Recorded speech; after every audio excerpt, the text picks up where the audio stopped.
like to share with you 3 tips that didn't come up during our sessions with Izzy and Biscuit on the halter work, but that commonly come up.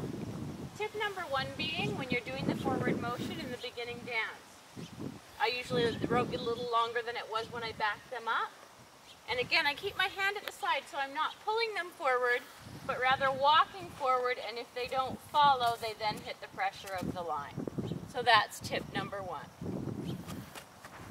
Tip number 2 is if you have a horse that when you move forward at any time off the pressure, they're stuck on the pressure, rather than standing in a tug-of-war head-on, what I recommend doing is doing arcing in front of them and moving side to side. The side-to-side movement will draw them in as well as shift their balance slightly, and you'll get the movement from the foot, then they'll release from the pressure of the halter and get the reward.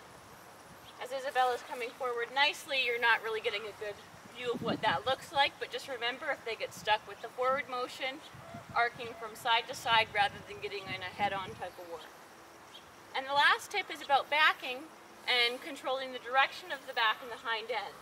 And what you want to do is when you want a horse to back straight up, you put your hand to the middle of their chest. If you want their haunches going further as I'm facing her, if I want her haunches to go to the left, I'm going to put my hand to the right.